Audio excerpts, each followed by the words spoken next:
오늘 시간에는 하나님의 자녀가 될 것인가, 하늘나라의 상속자가 될 것인가 라는 제목으로 함께 말씀의 은혜를 나누기를 원합니다. 성도들이 장차 하늘나라에 들어가서 받아 누리게 될 신분이 있어요. 그 신분이 하나님의 아들들, 자녀죠. 근데 뭐 딸이라는 말은 성경에 없어요. 그러니까 천국에 들어가면은 남성, 여성이라는 개념이 상실됩니다. 상실되기 때문에 하나님으로 봤을 때는 그냥 아들들이라는데, 그 아들들은 하나님의 생명을 받았다라는 의미인 것이지 딸들은 없느냐, 뭐 그렇게 말할 수는 없어요. 그러나 딸들은 표현은 성경에 안 나온다. 근데 요한복음 1장 12절에 영접하는 자 곧 그 이름을 믿는 자들이 하나님의 자녀가 되는 권세를 주셨으니 번역이 잘못된 거예요. 하나님의 child, 아이들, 하나님의 자식들이라는 의미지, 그 원래 의미가 son of daughter 이거 아닙니다. 그 자녀 아닙니다.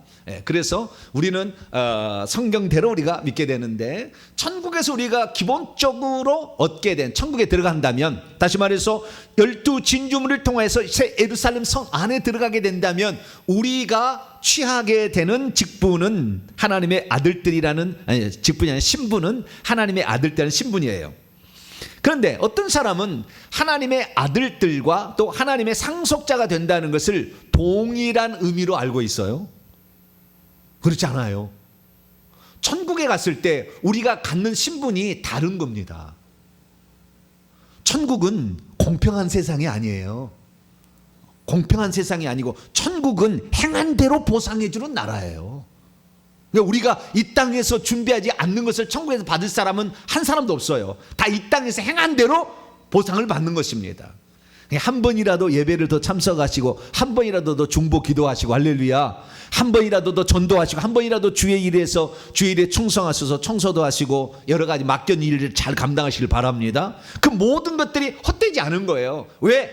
하루의 모든 일거수일투족을 내가 태어날 때부터 기록한 천사가 하나 달라붙는데, 이 천사가 붙어서 다 해질 때까지의 기록을 써서 해질 무렵에 보고를 해요, 하나님께. 그러면 하늘의 행위책에 그것이 기록되어서 나중에 심판받을 때 필름처럼 쫙 지나가는 겁니다. 그래서 기록이 되는 것이 있고요. 그 다음에 내 생물 있잖아요. 천국에 가면 내 생물, 24장로 내 생물이 하나님 보좌 앞에 있잖아요. 내 생물이 있는데, 내 생물의 하나의 생물의 크기는 그냥 무슨 사자 하나 정도 아니고 10층짜리 빌딩 정도, 그 100평 정도 되는 10층짜리 한 빌딩 정도 크기예요. 그 생물 하나가. 거기에 전부 눈들이 가득 달렸어요. 그래서 그 눈들을 가득 달렸는데 한 개가 수십억 개의 사람들을 다 그 카메라로 다 이렇게 녹화를 하고 있습니다. 그래서 우리가 죽으면은 거기에 영상이 다 펼쳐지는데, 여러분은 걱정하지는 마세요. 왜냐하면은 회개하는 순간 죄는 다 안 보인대요. 할렐루야. 별로 안 기뻐하시네. 죄를 지었던 모든 것들도 다 녹화가 되는데, 그것을 우리가 심판받을 때 그것이 쫙 지나가는데, 그때 우리가 회개해버리면은 깨끗하게 화면이 아무것도 안 나오고 지나간다는 거예요. 할렐루야. 여러분 죄가 있으면 빨리빨리 회개하시기 바랍니다. 그런데 어떤 사람은 회개를 해도 적당히 한 사람이 있어요. 그러면 희미하게 보인대요. 희미하게 보인답니다, 그게. 그러니까 아예 깨끗하게 그냥 씻겨버리도록 확실하게 그냥 회개를 하셔야 돼요.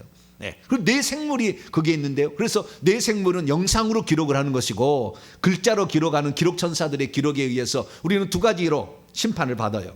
이 심판을 받기 전에, 해가 지기 전에 분을 품지 말라, 에베소 그런 말이 나오지 않습니까? 그건 뭐예요? 해가 지기 전에 그것을 회개를 해서 그것이 기록되지 않도록. 그러니까 내가 죄를 지었어도요, 해가 지기 전에 회개를 해버리면 기록 안 되는 거예요. 기록천사가 회개를 해버렸는데 기록을 안 하는 거예요. 그러니까 아예 보고까지 안 되는 겁니다. 그러니까 하루의 일은 스스로 하자가 아니구나. 하루의 일이 아닌데. 자, 우리가 하루의 일은 해가 질 때까지 스스로 잘 감당하자. 할렐루야. 그렇게 해서 하루에 잘못된 것은 빨리빨리 해결을 해야 됩니다. 그래서 우리가 천국에서의 신분이 어떤 신분을 갖느냐라는 게 아주 중요한데, 하나님의 아들들이라는 신분으로 참여하게 되는데, 그때 심판을 받아서 하나님의 아들들이라는 기본적인 공통 분모를 가지고 있으면 상속자라는 또 다른 신분을 갖는 자가 생긴다는 거예요. 여러분, 하나님의 상속자가 될 수 있게 되기를 축원합니다. 천국에 들어가게 된다고 한다면 모든 사람이 하나님의 아들들이 되는 거예요. 자식들이 되는 건데, 자식들 또는 하나님 백성들이 되는 건데, 거기에다가 어떤 사람은 하늘나라를 유업으로 받는 상속자가 된다는 거예요. 근데 그 상속자가 되는 문제는 믿고 회개해서 될 문제는 아니에요. 믿고 회개하는 것은 하나님의 아들들이 되는 것이고, 거기에다가 한 걸음 더 나가야 되는 거예요.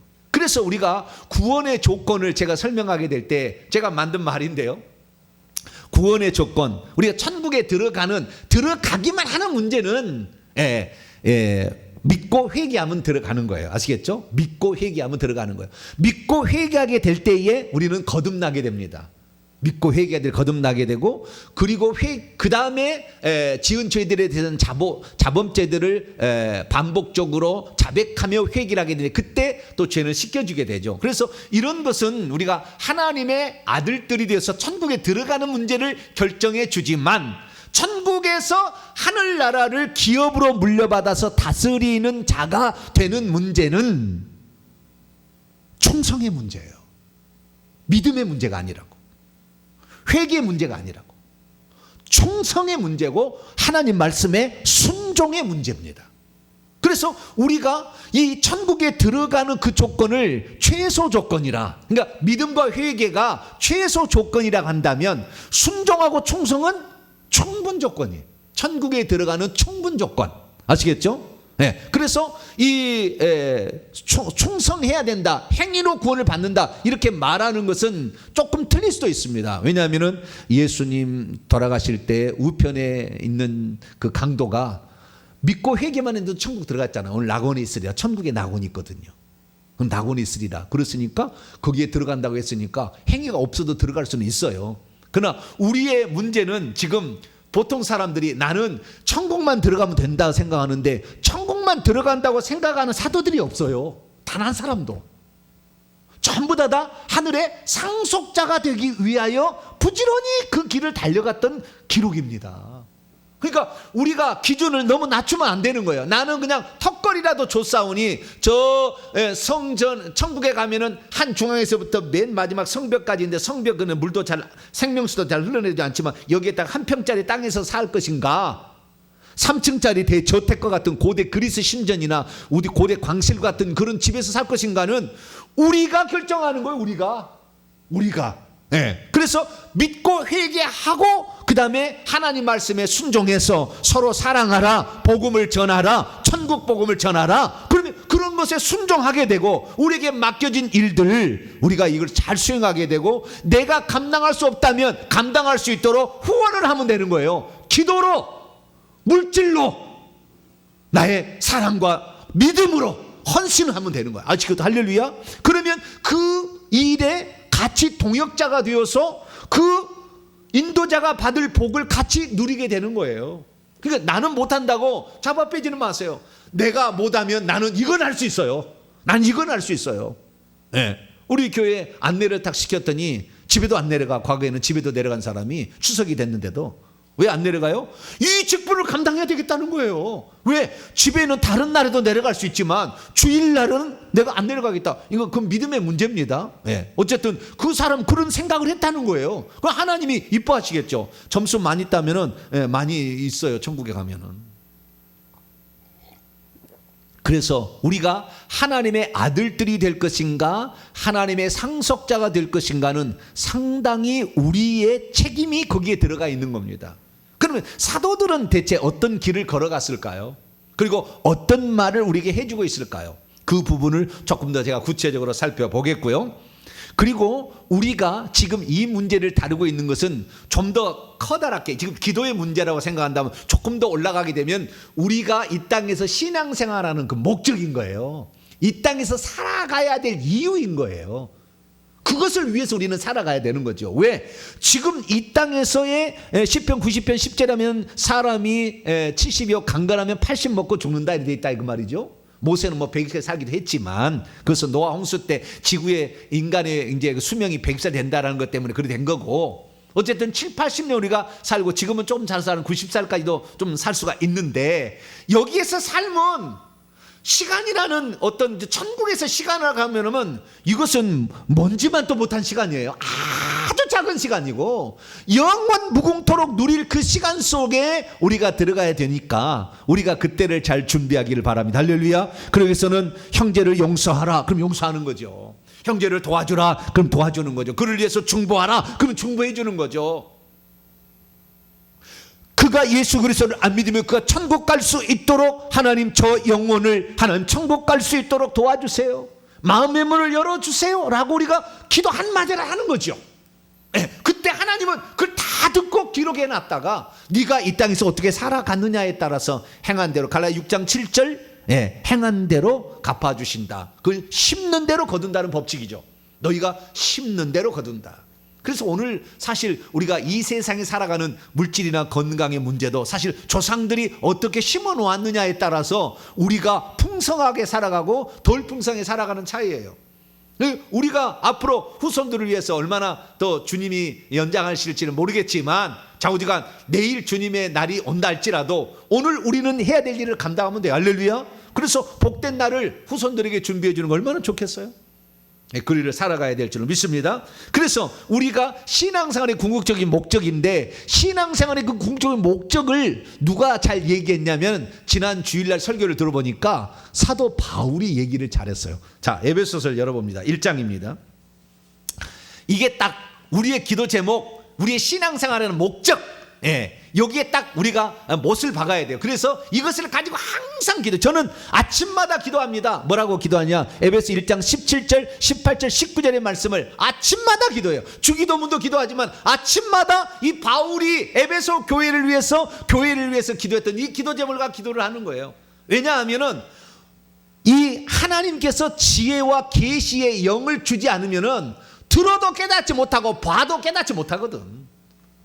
그러면 주의 종이 말씀을 보는데, 말씀을 전해야 되는데 깨닫지를 못하면 남의 것 갖다가 써먹어서 짜집게 하려고 목사 된 거 아니잖아요. 제가 여러분에게 아침마다 새벽에 말씀 증거하는데 어디 있어서 하는 얘기 아니라고요. 물론 제가 모든 이런 그 관련된 것을 다 조사를 합니다. 다 이게 모니터링을 해요. 그리고 않고 그냥 하는 건 아니에요. 그러나 거기에 나와 있는 내용 갖고 하는 게 아니라고요. 그건 다 제가 기본적인 베이스를 깔기 위해서 하는 것이지, 그냥 지혜와 계시형이 있어야 미래를 내다보고 우리의 성도들이 바르게 나갈 방향을 제시해 줄 수 있지 않겠습니까? 우리 성도들도 내가 내 인생을 어떻게 사는 것이 가치 있게 사는 것인지를 알려면 필요한 거죠. 무엇이 필요할까요? 두 가지가 필요하다 얘기하는 겁니다. 17, 18, 19절을 한번 읽어봅니다. 에베소 1장 17, 18, 19 시작. 우리 주 예수 그리스도의 하나님 영광의 아버지께서 지혜와 계시의 영을 너희에게 주사 하나님을 알게 하시고, 첫 번째는 뭐예요? 지혜와 계시의 영을 주셔서 하나님을 알게 해야 알도록 해달라고 기도했다는 겁니다. 그러니까 우리가 기도할 때 주님 저에게 지혜와 계시의 영을 주셔서 하나님을 제대로 알 수 있게 도와 주시옵소서, 이렇게 기도한다는 거예요. 두 번째는 18, 19절입니다. 시작. 너희의 마음의 눈을 밝히사 그의 부르심의 소망이 무엇이며 성도 안에서 그분의 기업의 영광의 풍성이 무엇이며 그분의 힘의 위력으로 역사하심을 따라 믿는 우리에게 베푸신 능력의 지극히 크심이 어떠한 것을 너희로 알게 하시기를 구하노라. 두 번째는 마음의 눈이 밝아져야 되는 거예요. 뭐 눈이 밝아져야 돼요? 마음의 눈. 심 아니죠. 육 안이 있고 영 안이 있고 심 안이 있는 거예요. 사람은 눈이 세 가지가 있는 거예요. 육 안은 이 사물을 이 시공간 안에 있는 사물을 바라볼 수 있는 이것이 육 안이고, 육의 눈이고, 영 안은 영의 세계를 볼 수 있는 눈이에요. 천사, 귀신, 하나님, 천국, 예수님, 지옥 이런 걸 볼 수 있는 거죠. 환상 이런 걸 보는 게 영 아닙니다. 세 번째는 심 아닌데 이것은 마음의 눈이에요. 마음의 눈은 뭐냐? 마음의 눈은 신비합니다. 이 마음은 하나님을 사랑하는 기관 아닙니까? 그렇잖아요. 마음을 다하여 주 너의 하나님을 사랑하라. 그렇기 때문에 하나님을 사랑하는 마음을 왜 하트 심장이라고 그랬어요? 그렇게 얘기할까요? 그 마음은 곧 심장이고 사랑하는 기관이에요. 그런데 그 마음이 하나님을 사랑하게 되면은 그 마음은 어떻게 되냐면은 하나님이 말씀하신 것들이 다 믿어집니다.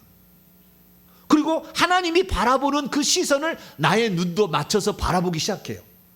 하나님이 소중하다고 하는 것은 나도 소중하고, 하나님이 이거 하찮다 그러면 하나님이 하찮다고 하찮다고 생각하는 거예요. 그래서 주님께서 하신 말씀을 그대로 믿을 수 있는 새로운 눈이 열리는 게 마음의 눈이에요. 근데 마음의 눈은 영의 눈이 혹시 안 보여서 천사와 귀신을 못 본다 할지라도 주님이 천사가 있고 귀신이 있다 그러면은 그걸 믿는 거죠. 천사는 우리를 돕는 자고 귀신은 우리를 회방하는 존재다. 그렇구나.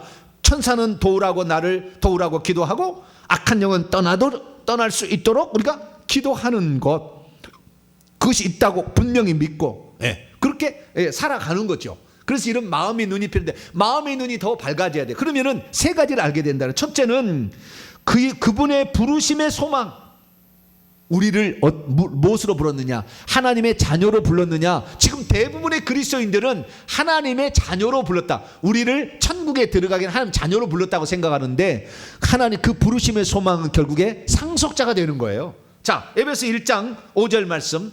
이것만 알고 있는 사람이 많아. 이것 알고 있는 사람도 대단하지만 이것만 알고 있어요. 1장 5절이 있습니다. 1장 5절에서 4절부터 시작. 곧 창세전에 그리스도 안에서 우리를 택하사 우리로 사랑 안에서 그분 앞에 거룩하고 흠이 없게 하시려고 그분의 기쁘신 뜻대로 우리를 예정하사 예수 그리스도로 말미암아 자기의 아들들이 되게 하시는 것. 창세전에 하나님께서는 인간을 당신의 아들들로 그렇게 만들려고 작정을 하시고 예정을 하시고, 인간이 살 수 있는 모든 환경을 먼저 만든 후에 맨 마지막 날, 여섯째 날 해진 무렵에 사람을 만들어요.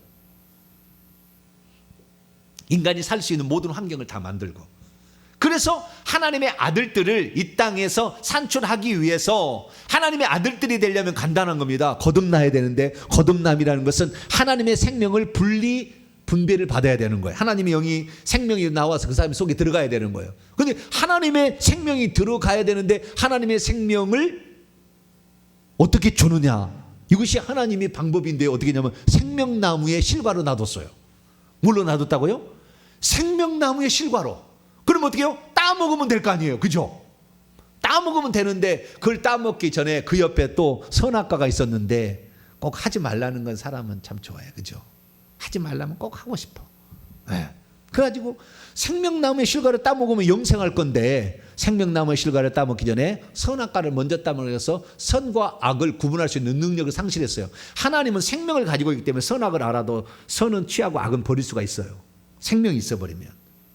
그런데 인간은 그걸 취하기 전에 먼저 선악과를 취함으로 말미암아 하나님의 말씀에 불순종해서 뱀들이 침투해가지고, 그때부터 인간들의 몸은 뱀의 공격의 대상이 되어서 늘 아프고 병들고, 그 다음에 사람의 손에 들러붙어가지고 물질이 들어오게 모두게 만들고, 발에 들러붙어가지고 앞길을 방해하는 역할을 이 뱀들이, 귀신들이 하고 있는 것이죠. 그래서 인생들은 힘들어요. 나중에 제가 우리 이병철 회장, 삼성 그룹의 처음에 세운 사람이죠. 이 사람이 24개의 인생의 의문점을 썼어요. 가르쳐 달라고. 근데 그 중에 그게 나와요. 왜 인간은 질병과 고통과 이런 환난에 처하게 되는 것인가? 왜 하나님은 행복하게 우리를 살게 하지 않는가? 하나님이 한 게 아니거든요. 죄를 지어서 귀신들이 그렇게 하고 있는 건데, 그분은 영적인 세계를 모르니까 모르고 죽었어요. 참 안타깝죠. 그러나 어쨌든 좋은 일을 많이 했습니다. 엄청. 그렇기 때문에 후손이 이렇게 복을 받는 거예요. 우리들도 좋은 일을 많이 해야 됩니다. 여기 보니까 그런데 어쨌든 하나님께서 인간을 하나님의 아들들로 예정하신 것이 하나님의 뜻이다 그 말이에요. 이게 기본입니다. 기본. 기본입니다. 그런데 우리가 여기에서 멈출 것이 아니라 더 비밀한 것이 있어요. 자, 3장으로 넘어갑니다. 1장은 기본이고 3장에 비밀한 것이 있어요. 그것은 2절 말씀 보면 하나님의 은혜의 경륜이 있다는 거예요. 그것을 계시로서 비밀을 알게 해줬다는 게 하나님이 바울에게 그보다 더 1장에 나와 있는 기본 계시 말고 더 깊은 계시를 가르쳐 주셨다는 거예요. 성령으로 4절에 5절에 보니까 성령으로 이것을 계시를 해 주셨는데 6절에 핵심이 나와 있습니다. 6절에 그 6절을 위하여 7절에 내가 일꾼이 되었대요.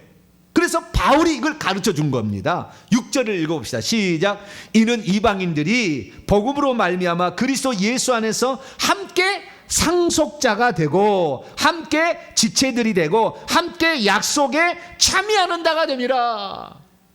함께라는 말은 유대인과 이방인을 같이 읽기로 합니다. 함께. 유대인들만이 아니라 할례받았던 이스라엘 민족만이 이런 복을 받는 것이 아니라 누구든지 이방인이라 할지라도 할례를 받지 않았더라도 예수 그리스도 안에서 예수 그리스도를 믿으면 예수 그리스도를 쫓아 따라가게 되면 그 사람을 그렇게 해주겠다고 약속을 한 거예요. 그 약속에 참여하는데 어떻게 하나님의 상속자가 되는 거예요. 상속이라는 것은 무엇입니까? 부모의 것을 내가 물려받는 거 아니에요. 하늘 아버지가 가지고 있었던 것을 물려받는데 기본적인 걸 뭐였냐면 예수님이 천국에 가서 하나님의 보좌를 24개로 만든 거예요. 더 만들었어요. 구약에는 없던 겁니다. 하나님의 보좌만 있었어요. 구약의 에스겔서 다니엘서 스가 다 읽어보세요. 보좌 한 개밖에 안 나와요. 이사야 읽어보면 다 한 개밖에 안 나옵니다. 하나님의 보좌는 한 개밖에 없었어요. 그런데 예수님이 올라가셔가지고 뭐요? 당신의 것을 상속해 주는 거예요. 상속해 줘. 그럼 뭐 또 상속해 주냐? 보좌도 상속해 주는데 보좌를 24개를 만들고 14만 4천 개를 만들었어요. 그래서 24장로가 있는 것이고 14만 4천 명의 그 천국에서 섬김을 받는 자, 다스리는 자가 있다니까요. 이게 무엇입니까? 이게 바로 하늘의 것을 상속하는 일부분을 제가 지금 말씀드리는 거예요. 우리가 천국에 가게 되면 아버지의 것이 내게 되게 하는 자를 너희들이 사모하라. 이것이 상속자입니다.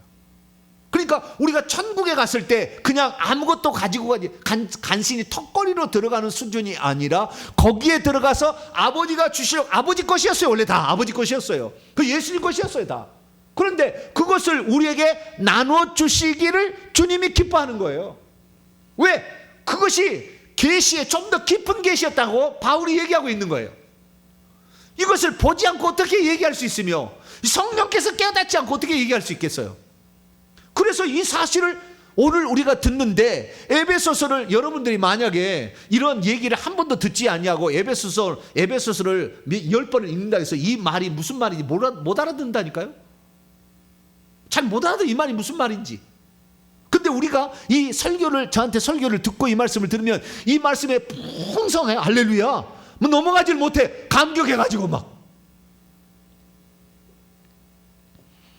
저는 그런 능력이 없고 오직 주님께서 성령으로 저에게 이걸 할 수 있도록 저에게 지혜를 주셨어요. 할렐루야. 그 전적인 은혜예요. 100%. 우리 주님이, 저는 아무것도 아니에요. 근데 주님이 그 계시를 주니까 그것이 보이는 것이고 그것이 느껴지는 것이고 그것이 설령 내 손에 안 들어도 이미 들어온 것처럼 다 확신이 되는 거예요.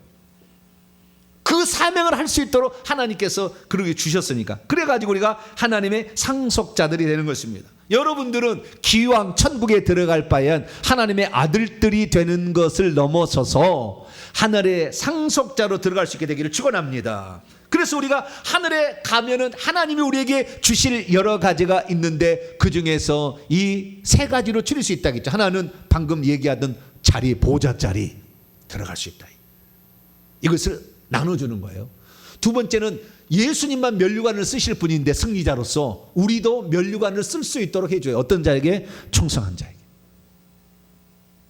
달려갈 길을 그에게 맡겨진 노정을 완성하는 자에게는, 충성하는 자에게는 면류관을, 빛나는 면류관을 씌워주시고, 뿐만 아니라 요한복음 14장 1절부터 3절 보면은 내가 너희를 위하여 처소를 예비하러 가노니 가서 처소를 예비하면 내가 다시 와서 나 있는 곳에 너희도 있게 하리라. 그래서 우리가 천국에서 영원히 살 거주지를, 거주처를, 거주할 집을 우리에게 준비해 주셔서 원래 하나님만 성전에 집이 있었는데 나중에 성전을 없애버리고 우리에게 각자 집을 다 주는 거예요.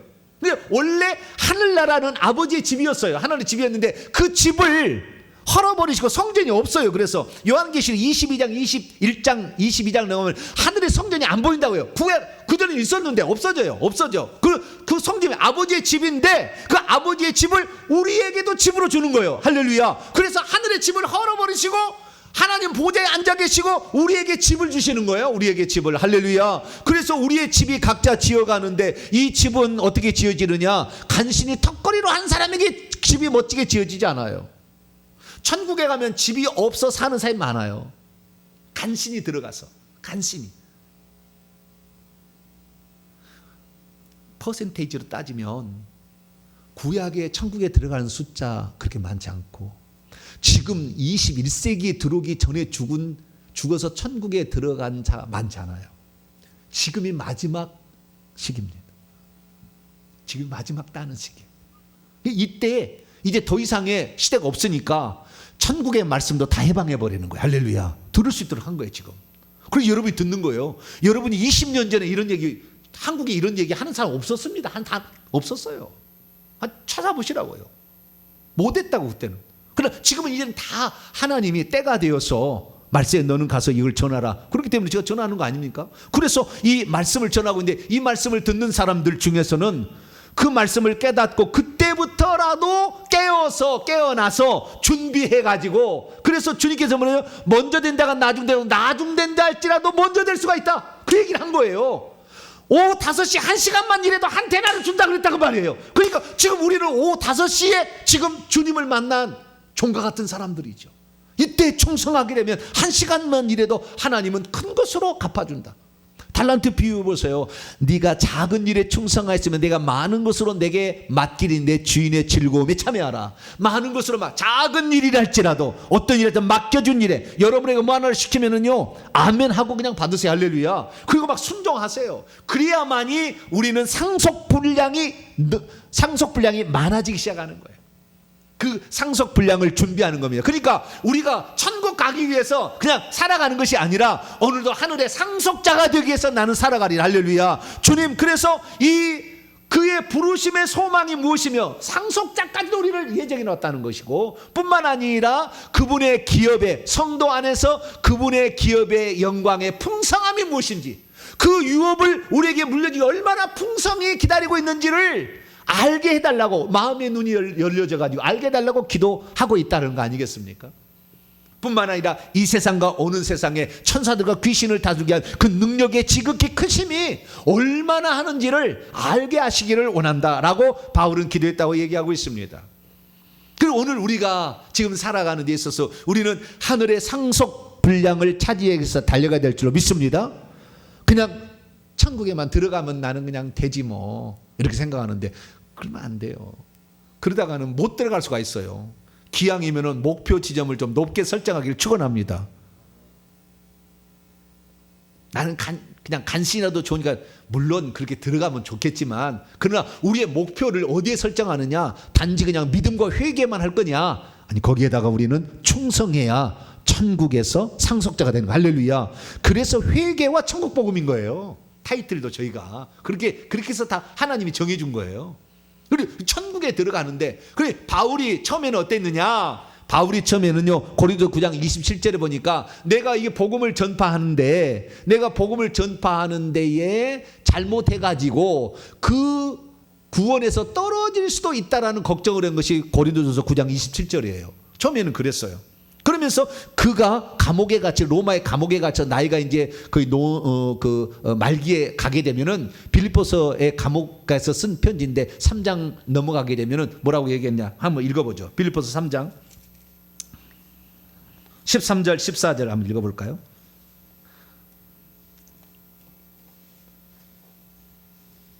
처음에는 내가 이 버림당하지 않기만을 위해서 기도했던 바울이 이제는 무엇을 위해서 그가 말년에 보니까 달려가고 있다고 얘기하고 있는가? 13절로 14절입니다. 빌립보서 시작. 형제들아 나는 아직 내가 잡은 줄로 여기지 아니하고 오직 한 한 일이라는 것은 한 가지 일이라는 거예요. 한 가지 일. 즉 뒤에 있는 것은 잊어버리고 앞에 있는 것을 잡으려고 표대를 향하여 그리스도 예수 안에서 하나님이 위에서 부르신 부름의 상을 위하여 달려가노라. 바울을 위하여서 하나님께서 예정에 있는 부르심에 상속자로 부르셨는데 그 상속자 가운데 바울이 받을 수 있는 그 분량이 또 하나님 정해준 게 있는데 그 상을 얻기 위하여서 오늘도 나는 부지런히 달려간다.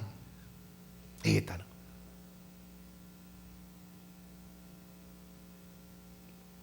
그러면은 어떻게 되느냐? 이제 죽기 일보 직전에 썼던 거 디모데후서 4장을 보게 되면 그렇게 달려가던 그가 이제 마지막 죽기 일보 직전에 쓴 거 디모데후서 4장 7절 8절을 읽어봅니다. 시작. 나는 선한 싸움을 싸우고 나의 달려갈 길을 마치고 믿음을 지켰어. 달려갈 길 다 마쳤대 이제. 그때 이제 8절입니다. 시작. 이제 후로는 나를 위하여 의의 면류관이 예비되었으므로 주 곧 의로우신 재판장이 그날에 내게 주실 것이며 내게만 아니라 주의 나타나심을 사모하는 모든 자에게. 그 달려갈 길을 다 마치는 그 순간에는 이제 내가 수고한 대로 하나님이 빛나는 면류관을 줄 것이다. 그렇게 얘기하고 빛나는 면류관뿐만 아니라 왕노릇하게 하실 것이다도 알았어요. 자, 디모데후서 2장 11, 12절. 보좌 자리에 앉아서 왕노릇하는 것도 다 알고 있었어요. 사도 바울도. 11, 12절입니다. 시작. 미쁘다 신실하도다 믿을 만하다 이 말이요 우리가 주와 함께 죽었으면 또와 함께 살 것이요 참으면 또한 함께 왕노릇할 것이요 우리가 주를 부인하면 주도 우리를 부인하실 것이라. 우리에게 주어진 길을 가는데 힘든 여정도 있어요. 힘든 일도 있어요. 그러나 잘 인내하면서 그 소명을 완수를 하게 되면 왕노릇한다는 것도 바울이 다 알고 있었다고요. 이게 바로 하늘에서 누릴 상속뿐입니다. 하나님만 왕노릇하는 거 아니라 거울들을 맡겨서 왕노릇할 수 있도록 그 통치권을 주님의 소유를 우리에게 주는 거예요. 이게 원래는 다 주님 거였는데 예수님이 다 차지해야 될 것인데 우리에게도 당신이 면류관 쓸 거 우리에게도 면류관 씌워주고 그 다음에 당신이 앉을 보좌를 나눠서 24개 그 다음에 14만 4천 개를 만들어가지고 주시고 당신 집이었는데 천국이다. 당신 혼자 집이었는데 하나님 집이었는데 이것을 어떻게 해요? 우리의 집으로도 지을 수 있도록 허락하시는 거예요. 할렐루야. 그래서 천국에서 지금 우리가 수고한 대로 천사들이 그 행위책에 올라온 그 기록을 보고 건축 천사들이 열심히 우리 집을 지금 짓고 있는 거 아니에요.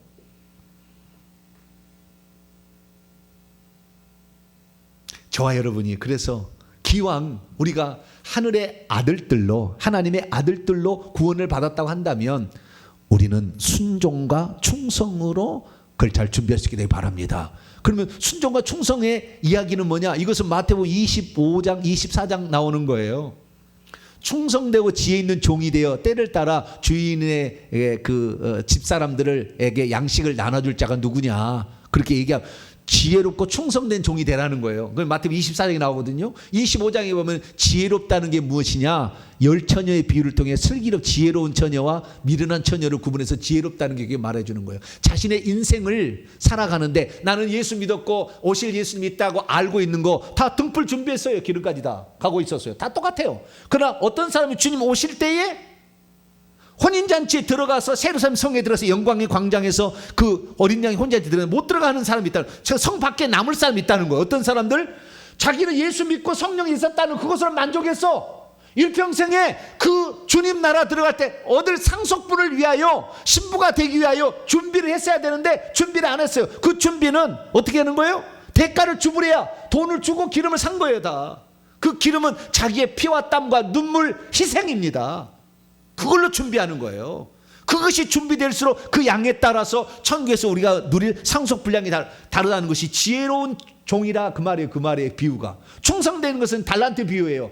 5달란트, 2달란트, 1달란트를 맡겨준 사람에게 1달란트는 주인이 나에게 적게 줬다고 기분 나쁘다고 일하기 싫은 것을 핑계를 댔잖아요. 이 악하고 게으른 종하고 5달란트를 받은 자는 그걸 가지고 열심히 장사해서 주인의 뜻을 알고 주인이 왜 나에게 맡겼는가, 이것을 나에게 상속하려고 맡긴 거지 다시 뺏어가려고 맡긴 게 아니다. 정확히 알았어요. 그래서 그걸 가지고 열심히 장사했더니 다 줘버리는 거예요. 주님께. 주님 거였는데, 원래는 달란트 다 주님 거였는데 다 줘버리는 거잖아요. 그래서 그것이 충성된 거예요. 그건 뭡니까? 맡겨진 일에 최선을 다하는 거. 할렐루야. 여러분에게 할 수 있는 거, 중보기도 할 수 있잖아요. 누군가를 도울 수 있잖아요. 물질을 섬길 수 있잖아요. 우리가 할 수 있는 거, 없는 것을 주님은 바라지 않으세요. 그 할 수 있는 것에 최선을 다하게 될 때 그것을 충성되다라고 얘기하는 겁니다.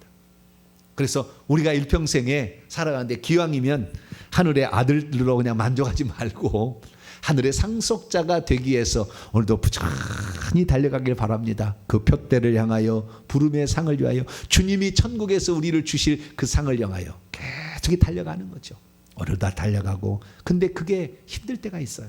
악한 마귀가 우리를 하지 못하게 방해할 때도 있고, 내 몸의 건강이 약해서 그 일을 감당하지 못할 때도 있고, 수많은 믿음의 분량이 적은 사람이 나를 핍박하고, 그렇게 열심히 믿을 필요가 뭐가 있냐고. 우리는 천국에 가는데 너는 이제 유별나다 그러고 막 믿는 사람 핍박을 해. 이상해요. 그래서 우리로 하여금 그 길을 못 가게 만들고 이상한 사람 취급하고 막 이렇게 하는 경우도 있는 거예요. 이런 것을 인내를 이겨내야 됩니다. 할렐루야. 아니, 나는 그래도 주의 예수님이 하신 말씀, 바울이 계시로 깨달은 그 말씀을 나는 진리로 믿고, 나는 마음의 눈이 밝아져서 주님의 말씀을 나는 믿는다. 이 말씀은 하늘이 두 쪽 나도 이루어질 말씀이라, 나는 그래서 이 말씀을 나는 준비해서 주님, 내 생명이 끝나는 그날 주님으로부터 나는 면류관을 쓰는 사람이 되어야 되겠다, 이렇게 생각하면서 부지런히 달려가시대요. 그래서 기도 한번 하고 예배 한번 참석하는 거, 청소 한번 하는 거, 헌금 드리는 거, 모든 것들이 다 하늘나라에 계산이 된다는 사실을 알고 충성되이 이걸 감당하는 말미암아 하늘에서 꼭 상속자가 될 수 있게 되기를 축원합니다. 거룩하신 하나님, 감사합니다. 우리 성도들이 이 땅의 신앙생활의 목적이 무엇인지 바울의 기도를 통해 알게 되었습니다. 주여, 그저 그냥 좋은 이야기라고 생각하는 것이 아니라 이것이 우리의 신앙생활의 목표가 되게 도와주시옵소서. 부름의 상을 위하여 오늘도 부지런히 쫓아가서 나의 달려갈 길을 잘 마칠 수 있는 사람이 되기를 소망합니다. 하나님, 때로는 힘들고 어렵고, 때로는 여러 가지 환경의 안배 속에서, 또는 사탄막의 공격 속에서, 다른 사람들의 핍박 속에서 어려움이 있다 할지라도 주여 이겨낼 수 있기를 원합니다. 우리에게 인내력을 다하여 주시어서 끝내 왕노를 하는 신분으로 천국의 상속자로 살아가는 우리 모두가 되게 해 주옵소서. 우리 주 예수 그리스도의 이름으로 기도하옵나이다.